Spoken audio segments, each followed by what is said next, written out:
दंभ रहित होना पड़ेगा और हिंसा रहित होना पड़ेगा और शांति धारण करना पड़ेगा। शांति नाम है चरम सीमा की सहनशीलता। शांति में होता है, शांति और शांति में थोड़ा अंतर है।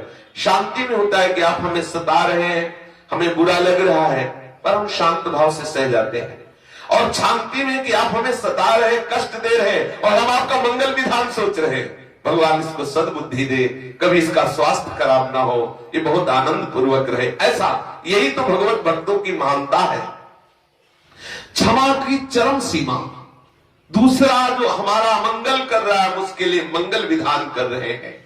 अपने में सामर्थ्य होते हुए भी अपराध करने वाले अपराधी को किंचन मात्र भी दंड देने का भाव ना होना, ना किसी से मिले ऐसी भावना रखना कि चलो हम नहीं दे रहे लेकिन कोई तो देगा, ऐसा भाव ना रखना कि कभी इसको इस अपराध का दंड भोगना पड़ेगा, ऐसा भाव भी ना रखना। देखो कितनी ऊंची बात है।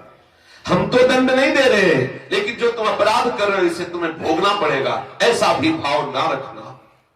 किसी दूसरे के द्वारा दंड दिलवाने की भी भावना न रखना, ये शांति है।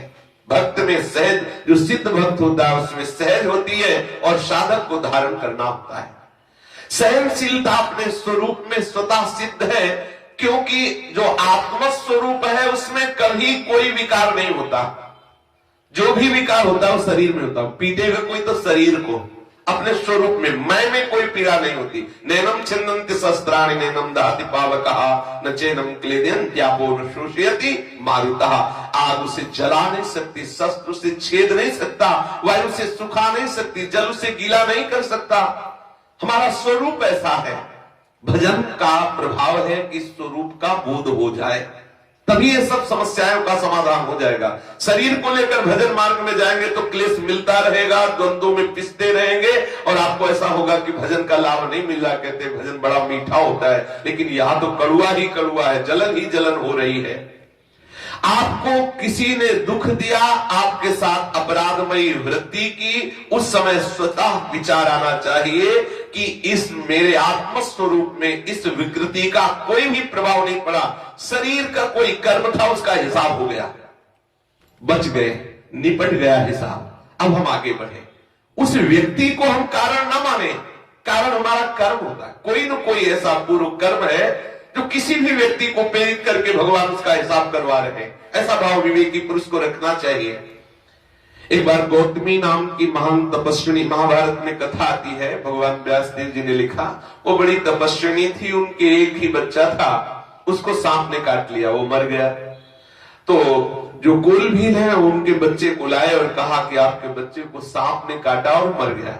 वो बहुत तपस्या की धनी थी, तुरंत संकल्प किया और आकर्षित करके सांप को सामने लाई और उन्होंने कहा, ऐ सर्प, मैं तुम्हें भस्म कर दूंगी, तुमने हमारे बेटे को काटा। तो उन्होंने कहा, सर्प ने कहा कि देखो आप मेरे को भस्म कर सकती, माना, लेकिन मैंने नहीं काटा। आपके बेटे को कटवाने वाला मेरे से मृत्यु था। मृत्यु मेरे दिमाग में बैठकर प्रेरित करके जबरदस्ती कटवा दिया, मैंने नहीं काटा। बात समझ में आ गई। तपस्या प्रधान थी, उन्होंने तत्काल संकल्प किया, मृत्यु सामने आ गई। मृत्यु से कहा, हम तुम्हें भस्म कर देंगे, तुमने सांप को प्रेरित करके हमारे बालक को कटवाया और वो मर गया। मृत्यु ने कहा, मैं कहीं भी नहीं हूं इसमें, काल प्रेरित है, काल के द्वारा मैं प्रेरित हूं, मेरे द्वारा सब मूल हुआ काल।